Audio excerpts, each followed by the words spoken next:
Hello students. आज हम लोग डिस्कस करने जा रहे हैं इलेक्ट्रोस्टैटिक का अगला portion, that is electric field. इस इलेक्ट्रिक फील्ड में आज के दिन हम लोग इलेक्ट्रिक फील्ड क्या होती है, इलेक्ट्रिक फील्ड इंटेंसिटी क्या होती है, इलेक्ट्रिक फील्ड लाइंस क्या होती हैं और उनकी क्या प्रॉपर्टीज होती हैं, इनके बारे में आज हम लोग डिस्कस करेंगे। और अगला जो हमारा सेक्शन होगा वो होगा electric field due to the dipole. Total इतना सेगमेंट आज के दिन हमको डिस्कस करना है। Let's start electric field. Actually electric field क्या होता है बेटे, किसी भी चार्ज के चारों तरफ का एक स्पेस, एक एरिया, एक वॉल्यूम, आप कुछ भी कह सकते हैं, the space around a charge, the space around a charge up to which this charge can influence the force. बात को दोबारा क्लियर कर रहा हूं बेटा जी। एक चार्ज जहां तक अपना इफेक्ट शो कर सकता हो, वो पर्टिकुलर स्पेस, वहां तक का स्पेस क्या कहलाता है, उस चार्ज का अपना फील्ड। ये बात ध्यान देना बेटे। तो लिख सकते हैं the space around a charge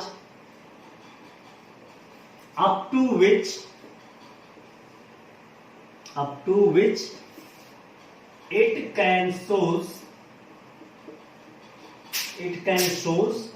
its influence।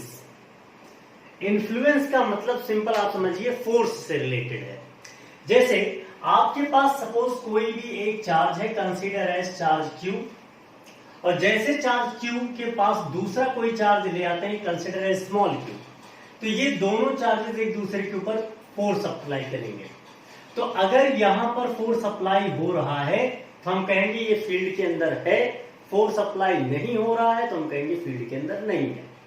इतनी सी बात आपको ध्यान में रखनी है कि क्या होता है इलेक्ट्रिक फील्ड। अब आप एक बात बताओ, इस चार्ज के ना रहने के बावजूद इसका अपना एक फील्ड है और वो फील्ड रहेगा, तो ध्यान रखना है कि फोर्स तो तब लगता है जब कोई टेस्ट चार्ज आता है, लेकिन फील्ड हमेशा चार्ज का मेंटेन रहता है, हमेशा बना रहता है। हाँ, जैसे जैसे आप दूर की तरफ जाएंगे, आगे बढ़ते जाएंगे, फील्ड की इंटेंसिटी रिड्यूस होती जाती है, और जैसे जैसे क्लोजर आएंगे फील्ड की इंटेंसिटी बढ़ती जाती है।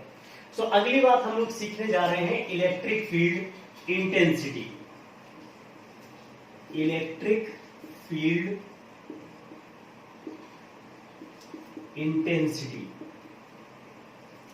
ध्यान देना बेटा। इलेक्ट्रिक फील्ड इंटेंसिटी क्या होता है? Electric force per unit test charge, electric force per unit test charge को हम बोलते हैं बेटा इलेक्ट्रिक फील्ड इंटेंसिटी। ध्यान रखना, यही जो चार्जेस हैं एक्चुअली ये क्या करेंगे, दूसरे टेस्ट चार्ज पर फोर्स अप्लाई करेंगे। तो force per unit test charge को ही हम एक्चुअली इलेक्ट्रिक फील्ड इंटेंसिटी कहते हैं, और इसको रिप्रेजेंट करते हैं E से। एक वेक्टर क्वांटिटी है। E इज इक्वल टू लिखा जा सकता है electric force per unit test charge. Consider the test charge is Q naught, so हम लिख सकते हैं E is equal to F upon Q naught, जहां पर कि ये E और F दोनों ही क्या है, वेक्टर क्वांटिटी है। तो ध्यान देंगे बेटा जी, इसके बारे में लिख सकते हैं it is electric force per unit test charge। भाई इसमें ध्यान रखना, कोई दिक्कत की बात नहीं होनी चाहिए बेटा। Electric force per unit test charge is called electric field intensity. तो अगर हम लोग इसके यूनिट के बारे में बात करें, यूनिट क्या होगा इसका, फोर्स की unit Newton, charge unit Coulomb, यानी इसकी यूनिट हो गई बेटे न्यूटन पर कूलॉम, ऐसा यूनिट। न्यूटन पर कूलॉम क्या होगी बेटे इसकी यूनिट। और साथ में अगर हम बात डायमेंशन की करें, डायमेंशन क्या होगा बेटे, फोर्स का डायमेंशन हम सबको पता है mLT-2, एंड चार्ज का डायमेंशन क्या होता है बेटे I into T, that is AT। अगर आप इस चीज को प्रॉपरली सॉल्व करेंगे, एम एल टी -3 टी ऊपर चला जाएगा और आपके पास आ जाएगा a-1। ये हो गया बेटा इसका डायमेंशन। और आगे बढ़ते हैं, इलेक्ट्रिक फील्ड का डायरेक्शन किधर लिया जाता है। तो ध्यान रखना, टेस्ट चार्ज जिस भी डायरेक्शन में फोर्स एक्सपीरियंस करेगा उसी फोर्स का डायरेक्शन ही एक्चुअली इलेक्ट्रिक फील्ड का डायरेक्शन मान लेते हैं। दोबारा रिपीट कर रहा हूं, the force experienced by the test charge, the direction of force experienced by the test charge is called the direction of electric field। फिर से लिख देता हूं, direction of electric force experienced by test charge is called direction of electric field।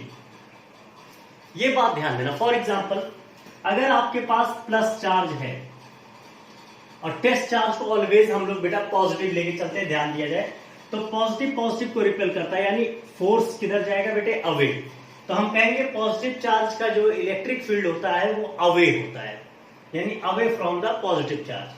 लेकिन अगर यहीं पर negative charge होता, उस समय इस पर टेस्ट चार्ज पर जो फोर्स लगता वो टुवर्ड्स लगता, तो हम कहेंगे जो इलेक्ट्रिक फील्ड है बेटे वो टुवर्ड्स द नेगेटिव चार्ज होता है। ध्यान रखेंगे, away from the positive charge and towards the negative charge is the direction of electric field. So हम लोग यहां से आगे बढ़ते हैं बेटे। अभी तक हमने क्या जान लिया कि what is electric field, what is electric field intensity. अब आगे की तरफ बढ़ते हैं बेटे, electric field due to point charge, electric field due to point charge.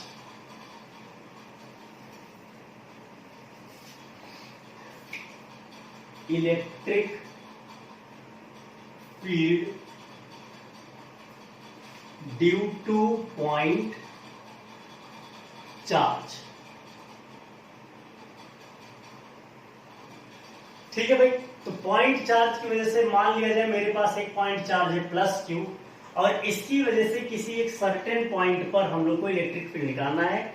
और ऐसा एज्यूम कर लेते हैं कि यहां पर जो हमने टेस्ट चार्ज रखा है वो Q0 है, और दोनों के बीच का डिस्टेंस कितना है बेटा जी, R। तो फोर्स इन दोनों के बीच में जो लगेगा, that force will be equal to Q0 divided by R square. बात हम मैग्नीट्यूड की अभी कर रहे हैं। So electric field will be what, force upon test charge. यही सेम आ जाएगा Q0 upon R square into Q0। Q0 से Q0 कट गया बेटे, आंसर आ गया KQ by R square.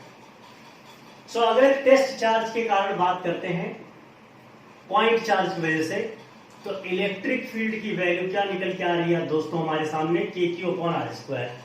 So graph के बारे में अगर हम बात करें, तीन ग्राफ इससे हम लोग बना सकते हैं, इलेक्ट्रिक फील्ड और R के बीच का ग्राफ, इलेक्ट्रिक फील्ड और 1 अपॉन R के बीच का graph, electric field and 1 upon R square के बीच का ग्राफ। इलेक्ट्रिक फील्ड और R के बीच का ग्राफ कैसा बन जाएगा बेटे, क्योंकि यहां पर दिख रहा है E is directly proportional to 1 upon R square, so graph will go like this। और अगले वाले पार्ट में दिख रहा है E is directly proportional to 1 upon R का होल स्क्वायर, यानी इट क्रिएट्स अ पैराबोला। सो धीरे धीरे करके ये ऐसा चलेगा, 1 अपॉन R स्क्वायर का ग्राफ है। इसके बाद 1 अपॉन R का, तो यहां पर हमें ये भी पता है directly proportional to 1 upon R square, like this. So ये लीनियर ग्राफ हमको देखने को मिलेगा। तो ये तीन तरीके का ग्राफ भी देखने को मिलता है, डिपेंड ऑन द पोजीशन कि हमें क्या यहाँ पर चुनना है बेटा जी। ठीक है, सो ये यहां तक हो गया electric field due to point charge. अब हम लोग बात करने जा रहे हैं बेटे electric field due to dipole, लेकिन उससे पहले डाइपोल क्या होता है उसके बारे में थोड़ी सी बात कर लेते हैं, फिर आगे की तरफ बढ़ते हैं। सो लिखिएगा electric dipole. So electric dipole का मतलब क्या हुआ बेटे, it is simple a arrangement, एक छोटा सा ये अरेंजमेंट है जिस अरेंजमेंट में two equal and opposite charges, two equal and opposite charges को एक सर्टेन डिस्टेंस पर रखा जाता है। Consider the distance between them is 2a and the mid point of the dipole is called centre of the dipole. Suppose O से लिखा जा रहा है, इसको बोलते हैं centre of dipole. Net charge, एक एक पॉइंट इसके बारे में समझते चलिएगा। Net charge of dipole, net charge of dipole always 0। ये कुछ बातें हैं जो हम सबको ध्यान में रखनी है बेटा जी, कि centre, mid point is the centre of the dipole और नेट चार्ज डाइपोल का हमेशा 0 होता है और इसी अरेंजमेंट को नाम दिया जाता है बेटा जी इलेक्ट्रिक डाइपोल। ठीक है, सो ये हो गया हमारा इलेक्ट्रिक डाइपोल। अगर डेफिनेशन बनानी होगी तो क्या लिखेंगे? The arrangement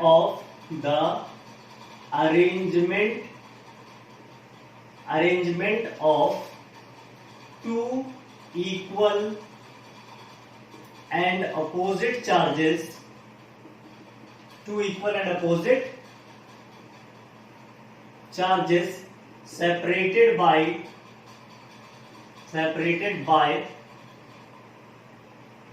a certain distance is called electric dipole. This is the definition of it. अब जरा ध्यान दिया जाए, इसी से निकल के अगला टॉपिक आता है, that is electric dipole movement. Electric dipole movement. अब जरा बात तो देख बेटा, इलेक्ट्रिक डाइपोल मूवमेंट को लिखा जा सकता है P से, एक वेक्टर क्वांटिटी है।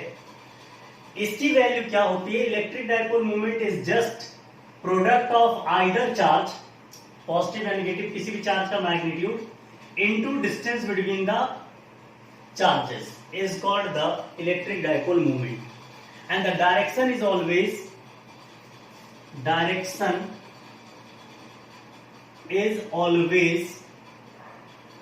negative to positive charge conventionally। ये बात जरा ध्यान दिया जाए। अब आगे हम लोग इस पे एक बार दोबारा इसको रीड कर लेते हैं। क्या होता है बेटे electric dipole movement? Product of either charge of the dipole into distance between the charges is called electric dipole movement। बेटे ये बात आप जरूर ध्यान देना। एक्चुअली इलेक्ट्रिक डाइपोल मूवमेंट से अब हमें बहुत कुछ निकालना है। इलेक्ट्रिक फील्ड कैसे से निकलेगा और सारी चीजें कैसे होनी है, अब इससे हम लोग डील करने जा रहे हैं। सो अब यहां से हम लोग को थोड़ा ध्यान से चलना है बेटा जी। ओके, सो अगला टॉपिक लिखेंगे इलेक्ट्रिक। आप लोग जल्दी इसको लिख लीजिए सो दैट हम आगे बढ़ सके। लिखिएगा electric field due to electric dipole. Electric field due to electric dipole. Electric field due to electric dipole. अब इलेक्ट्रिक डाइपोल के कारण बेटा जी हमें इलेक्ट्रिक फील्ड निकालना है और इसके दो केसेस हमें पढ़ने हैं बेटे। सबसे पहला केस है ऑन द एक्सियल लाइन, और दूसरा पढ़ना है हमें ऑन द इक्वेटोरियल लाइन। अब एक्सियल लाइन क्या होता है बेटे? देखो डाइपोल मूवमेंट तुमने डाइपोल देख ही लिया था, तो एक्सियल लाइन क्या होता है? The line passes through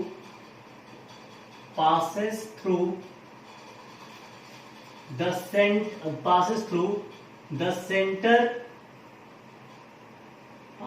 center of charges।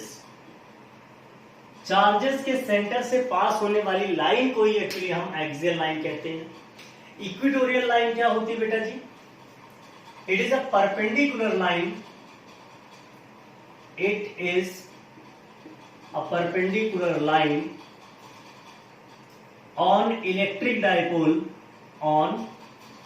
electric dipole passing through the centre of it, passing through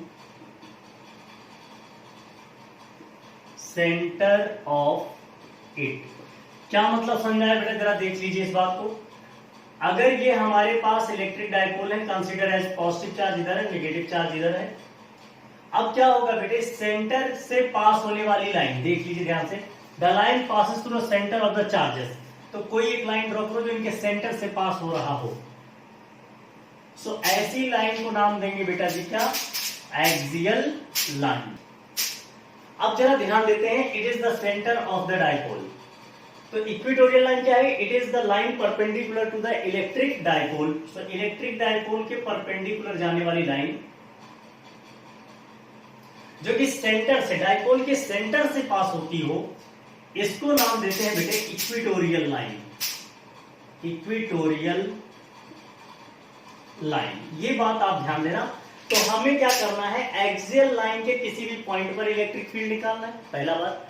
और दूसरा, इक्वेटोरियल लाइन के किसी भी पॉइंट पर हमको इलेक्ट्रिक फील्ड निकालना है।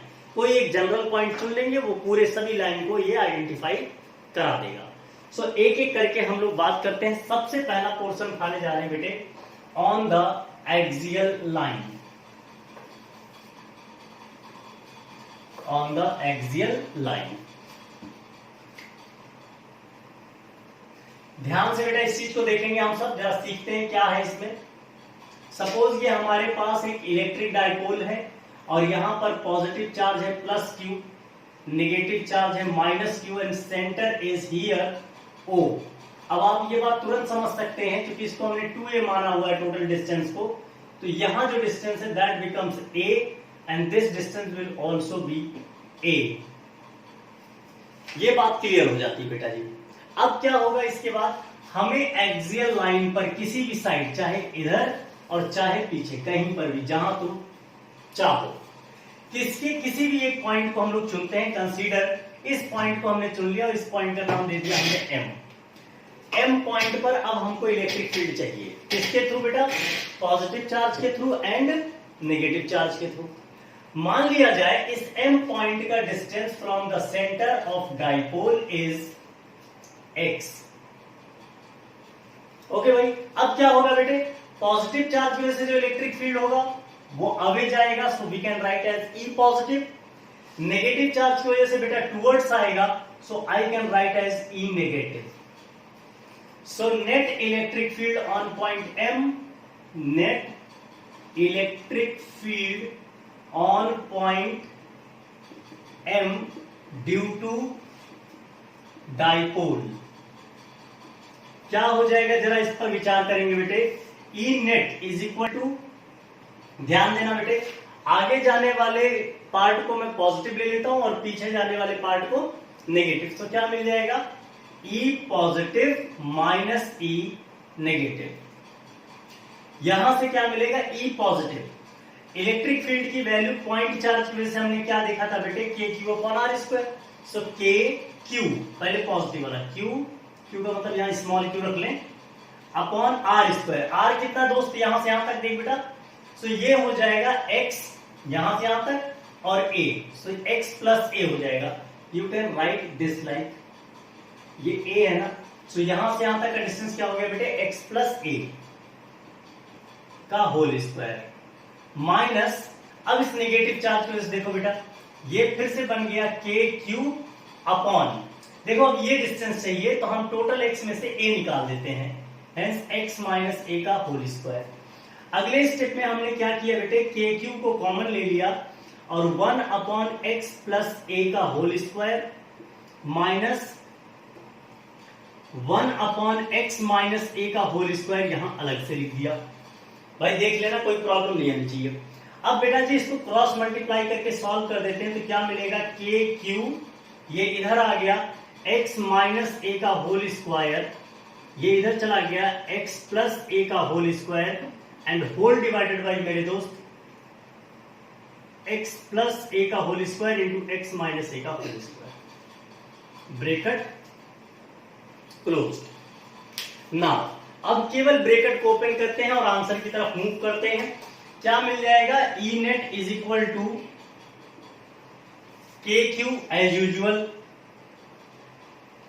फिर क्या मिलेगा बेटे, x माइनस ए का होल स्क्वायर, ए माइनस बी का होल स्क्वायर लगा दीजिए। सो x square plus a square minus 2ax। यहां a प्लस बी का होल स्क्वायर लग जाएगा, लेकिन माइनस बाहर है तो अंदर जाके जितने प्लस थे सबको माइनस बना देगा।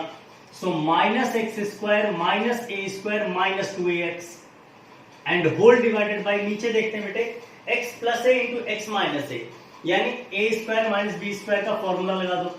सो एक्स स्क्वायर माइनस ए स्क्वायर और इस पर है होल स्क्वायर। ये हमने सीधा सीधा रख दिया बेटे। क्या आ गया, के क्यू।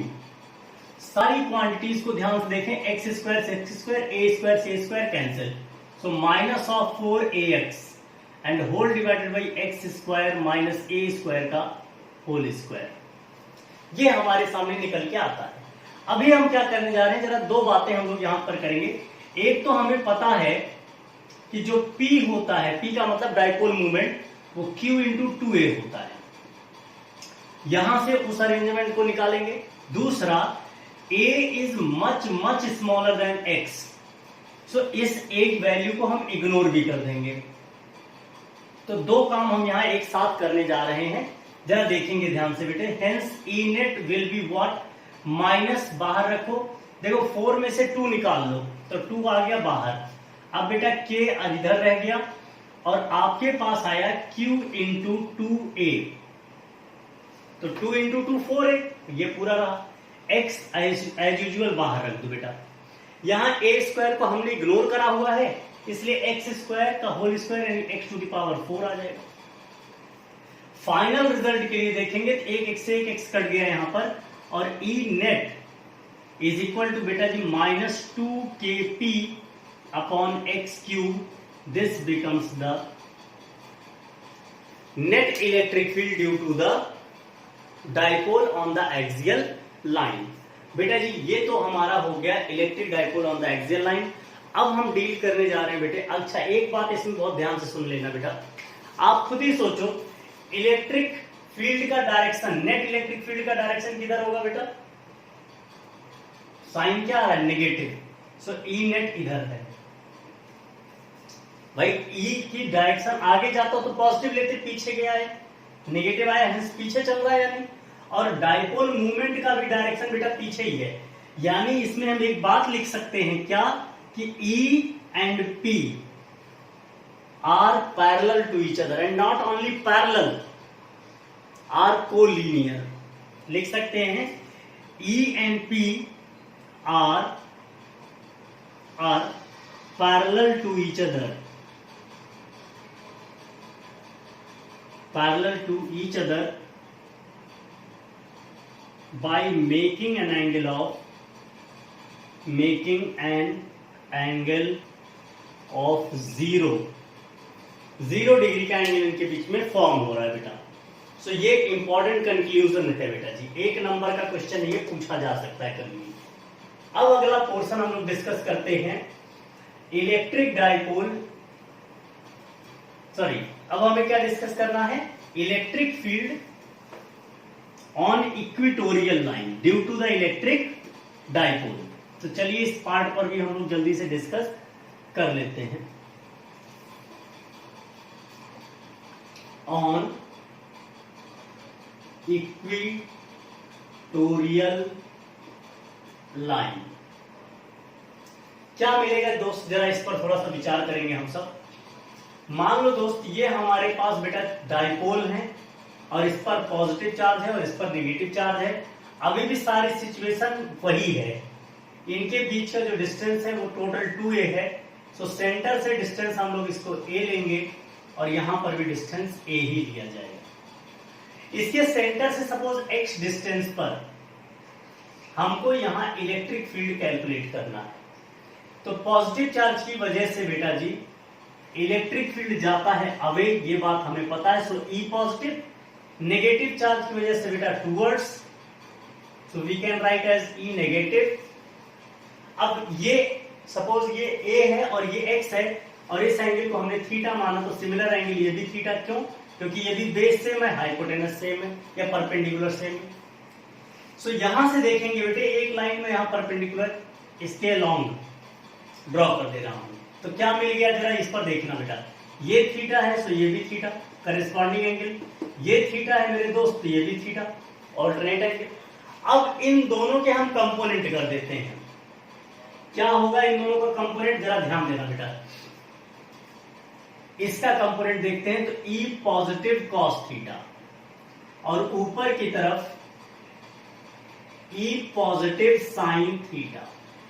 सिमिलरली इसका कंपोनेंट देखेंगे तो E माइनस कॉस थीटा और नीचे की तरफ बेटा जी E माइनस साइन थीटा। ये इनके टोटल कंपोनेंट आ गए। अब एक बार इनके वैल्यू को हम एक बार एक्स एक्सिस और वाई एक्सिस को डिफरेंटली टैकल कर लेते हैं। जरा देखा जाए, पहले ई पॉजिटिव की वैल्यू निकाल लो बेटे, क्या हो जाएगा, सपोज ये डिस्टेंस है r और ये डिस्टेंस भी है r, सो k q, q का मतलब small q upon r square, ये पॉइंट m ले लेते हैं। और सिमिलरली e माइनस की वैल्यू क्या हो जाएगा बेटे, k q upon r square. आप देखेंगे मैग्नीट्यूड वाइज दोनों ही सेम है, तो अगर हम ये लिख सकते हैं बाई मैग्नीट्यूड कि E positive is equal to E negative is equal to some value E, we can select.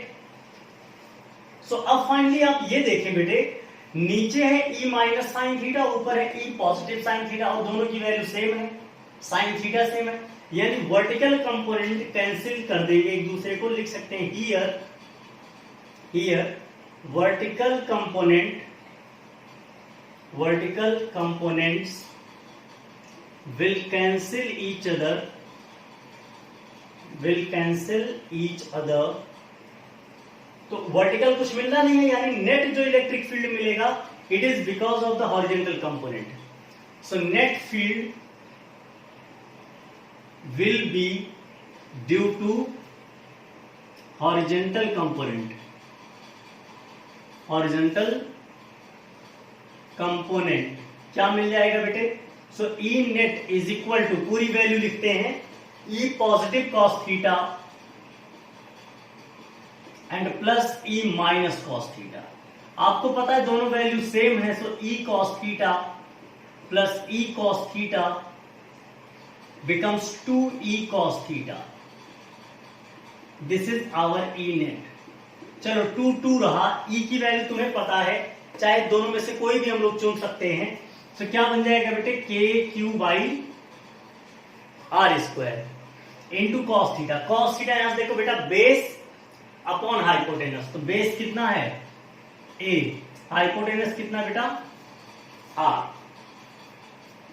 ये आगे देखो बेटा, फिर से वही बात तुमसे कहूंगा कि 2a इंटू क्यू क्या बन गया बेटा p, q इंटू 2a, तो ये हमारे पास आ जाएगा बेटा kp upon r cube E net. अब r क्यूब को थोड़ा आप और ओपन करना चाहो, आपकी चॉइस है, सो kp अपॉन, आपको पता है पाइथागोरस थ्योरम से r इज इक्वल टू लिखा जा सकता है x square plus a square to the power half, यानी under root. So r cube हमारे पास है, that means x square plus a square to the power 3/2, we can easily write, आप भी यहां लिख सकते हैं x square plus a square to the power 3/2। Now it's your choice कि a अगर मच मच स्मॉलर देन है x से, so we can write also E net is equal to kp upon x cube. ये normal value रहेगी, लेकिन यहां पर अगर डाइपोल की वैल्यू बहुत छोटी है तो इस वैल्यू को लेने में कोई बुराई नहीं और बेहतर रहेगा। चलिए जरा डायरेक्शन की बात कर लेते हैं। नेट इलेक्ट्रिक फील्ड की डायरेक्शन जा रही है आगे, पॉजिटिव आ रहा है। डाइपोल मोमेंट की डायरेक्शन है नेगेटिव टू पॉजिटिव, यानी कि आप दोनों देखें एक दूसरे के क्या है बेटा जी, अपोजिट है, यानी एंटी पैरेलल है। So we can write angle between E and P is 180 degree, यानी these are the anti parallel. ये बात बहुत इंपॉर्टेंट थी बेटे, अभी तक आप सबने कितनी कितनी बातें सीख ली, जरा एक बार गौर करना बेटे, क्योंकि आप सबने बहुत फास्ट मूड में जाकर काफी चीजें डिस्कस कर ली। पहली बात हमने सीखा व्हाट इज इलेक्ट्रिक फील्ड, दूसरा what is electric field intensity, फिर हमने सीखा इलेक्ट्रिक फील्ड इंटेंसिटी के बारे में, फिर हमने अगली बात सीखी बेटा जी electric field due to point charge, next electric dipole movement and electric field due to electric dipole movement on the axial line as well on the equatorial line. इतनी बातें अब तक हम सीख चुके हैं। लास्ट सेक्शन में मूव करने जा रहे हैं इलेक्ट्रिक फील्ड लाइंस के बारे में एंड देयर प्रॉपर्टीज। तो जिसको वॉच करते हैं फिर स्टार्ट कर देते हैं। सो ओके डियर स्टूडेंट्स, फिर स्टार्ट करते हैं इलेक्ट्रिक फील्ड लाइंस के बारे में। Actually electric field lines is nothing, it is just an imaginary lines which gives the direction of electric field at every point. Okay, so चलिए जरा इसके बारे में ध्यान देते हैं। ये क्या चीज है? It is an imaginary lines represent the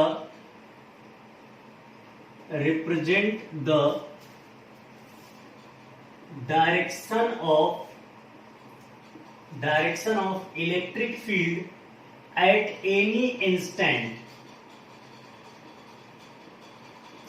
ये तो बात हो गई बेटे कि ये डायरेक्शन शो करता है। साथ में एक बात और है कि जो मैग्नीट्यूड है इलेक्ट्रिक फील्ड का magnitude, that is directly proportional to number of electric field lines passes through a surface normally, passes through a surface normally। ये दो बातें आप ध्यान रखेंगे बेटा जी। पहली बात क्या हमें समझ में आई कि इलेक्ट्रिक फील्ड लाइन एक इमेजिनरी लाइन है जो इलेक्ट्रिक फील्ड की डायरेक्शन को शो करता है किसी भी इंस्टेंट पर। दूसरी बात, ये जो इलेक्ट्रिक फील्ड की इंटेंसिटी है ये भी number of electric field line से भी निकाली जा सकती है। किसी सरफेस से जितनी ज्यादा इलेक्ट्रिक फील्ड लाइंस पास करेंगी वो हम कह सकते हैं उसकी इंटेंसिटी वहां उतनी ज्यादा है। ये बात ध्यान देना। दूसरा, ये टेंजेंट के मेथड से आप जो भी पिक्चर बनता है बेटे उसमें हम टेंजेंट ड्रॉ करके निकाल सकते हैं। कैसे इसका डायरेक्शन बनाया जाता है बेटे ये बड़ा इंपॉर्टेंट है। मैं इसके डायरेक्शन से आपको थोड़ा सा दिखाना चाह रहा हूं। जैसे मान लिया जाए आपके पास एक पॉजिटिव चार्ज है, डायरेक्शन कोई और नहीं बताता, आपका टेस्ट चार्ज बता देता है। टेस्ट चार्ज देखो, इसके बाद अगर इसके पास कोई भी टेस्ट चार्ज ले आए, ये टेस्ट चार्ज जिस भी डायरेक्शन में मूव करेगा एक्चुअली वो आपकी इलेक्ट्रिक फील्ड लाइंस है। तो ये चार्ज जिस भी पाथ को फॉलो करता है एक्चुअली वो आपकी लाइन होती है, इलेक्ट्रिक फील्ड लाइंस होती है। तो आप खुद बताओ ये किधर जाना चाहेगा मेरे दोस्त? बाहर। तो ये इलेक्ट्रिक फील्ड लाइंस है। इसी टेस्ट चार्ज को मैं यहां रख दूं तो नीचे, ऊपर रख दूं तो लाइक दिस। आप ये देखेंगे ये टेस्ट चार्ज को हमेशा रिपेल करने की ही कोशिश करेगा, इसलिए electric field lines always away from the positive charge like this. ऐसे बढ़ता रहेगा। अच्छा, यहां पर सिचुएशन को थोड़ा सा ट्विस्ट करते हैं। सपोज ये नेगेटिव चार्ज होता तो अब वही जो बेटा टेस्ट चार्ज था वो इसको अपनी तरफ अट्रैक्ट कर लेता और हर जगह से इसको अट्रैक्ट करता। सो ये जो इमेजिनरी पाथ थी, आप ये समझिए जैसे एरोप्लेन उड़ रहा है ना, एक इमेजिनरी पाथ बना हुआ है, उसी पाथ को फॉलो करते हुए वो चल रहा है। एग्जैक्टली सेम सिचुएशन यहां पर है। अब क्या होगा, एक छोटी सी क्वेश्चन और आपसे पूछ रहे हैं। सपोज पॉजिटिव और नेगेटिव दोनों चार्जेस हमारे पास होते एक साथ, यानी लाइक डाइपोल, लाइक ये डाइपोल हो ना हो, पॉजिटिव होता और यहां पर कोई नेगेटिव चार्ज होता, सेम अमाउंट का ही मान लो। अब क्या होता है, यहां पर टेस्ट चार्ज आप रखते तो जैसे आप टेस्ट चार्ज रखते पॉजिटिव उसको रिपेल करता, नेगेटिव अट्रैक्ट कर लेता लाइक दिस। यहां रखते तो ये इधर रिपेल करना चाहता है, ये इधर अट्रैक्ट करना चाहता है, ये ऐसे चला जाता। सिमिलरली इधर रखते तो ये रिपेल करता है, ये अट्रैक्ट करता है, ऐसे चला जाता है इसका रिजल्ट। और आप देखते चले जाओगे इस तरीके से इसका इलेक्ट्रिक फील्ड लाइंस आपको दिखता चला जाएगा लाइक दैट।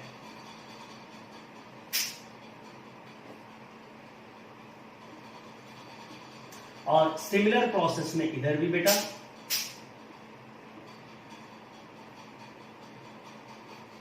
और ये बातें जो आप देख पा रहे हैं बेटा, यही सेम चीज अगर पॉजिटिव पॉजिटिव चार्ज होता, नेगेटिव नेगेटिव होता तो क्या होता। इसी चीज को थोड़ा सा और समझो। अगर मेरे पास पॉजिटिव पॉजिटिव ही होता, सपोज प्लस क्यू है और प्लस क्यू है, अब क्या होता। अब आप समझिए यहां पर क्या होता है, जैसे यहां टेस्ट चार्ज कोई भी रखते ये इसको इधर रिपेल करता, ये इधर रिपेल करता और ये ऐसे निकल जाता। सिमिलरली यहां पर करते तो ऐसे निकल जाता। इस तरीके से आप समझिएगा कि दोनों ही बिकॉज रिपेल कर रहे हैं, इसलिए आपको कुछ इस तरीके का लाइन देखने को मिलता। सिमिलरली इसके साथ भी same process.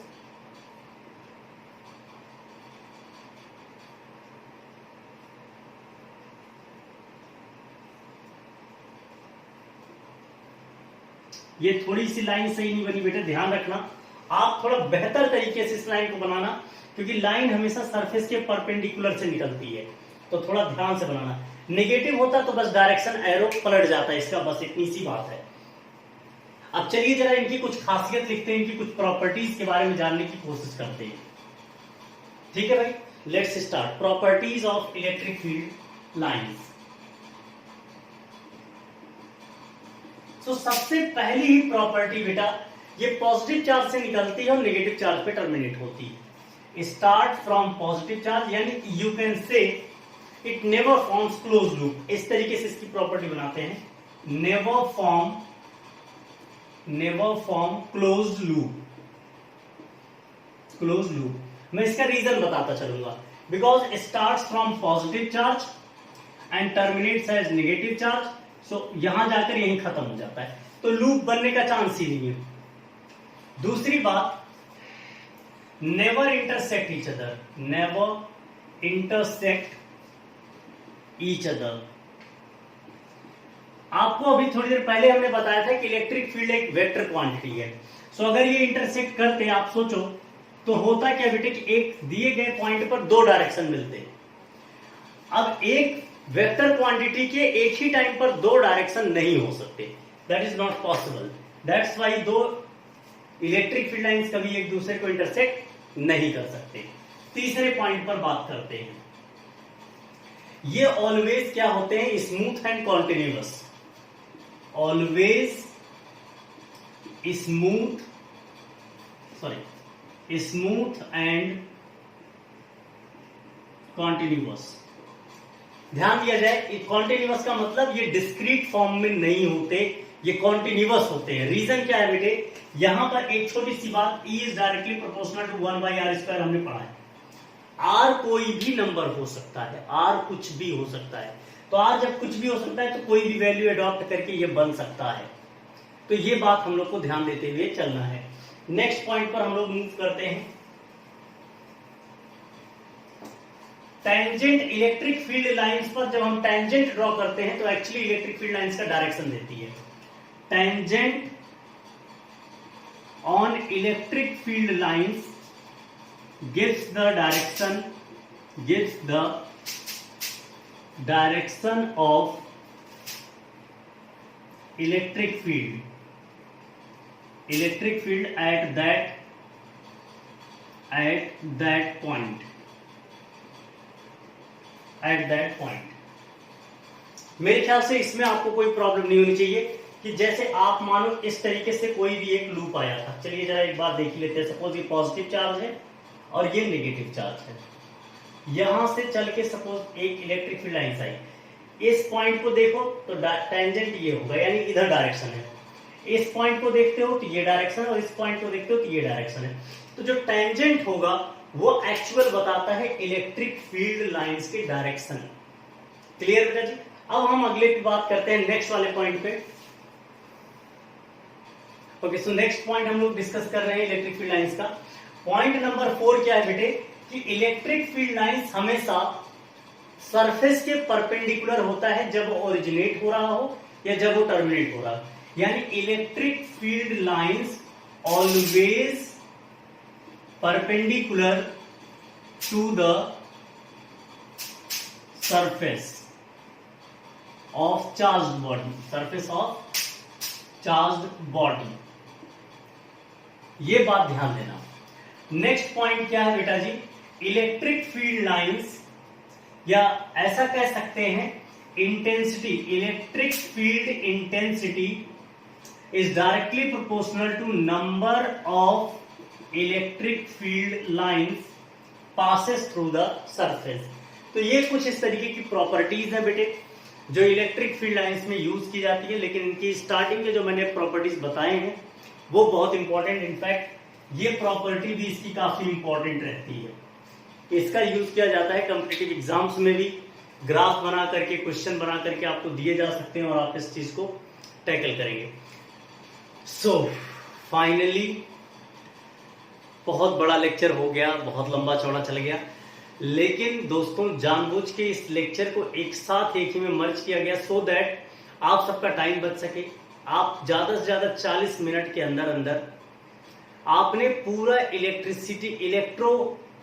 Electric field lines को पूरी तरीके से इलेक्ट्रिक फील्ड को फिनिश कर दिया। आप समझिएगा, अब हम सीधा गॉस थ्योरम पर मूव करेंगे। कितनी बड़ी बात है कि जो छोटे छोटे 4 वीडियोस बनते, इससे अच्छा एक बड़े वीडियो में आप सबका काफी टाइम बच गया। So thank you so much for watching, have fun, enjoy करते रहें, पढ़ते रहें और आगे की तरफ बढ़ते रहें। Thank you so much.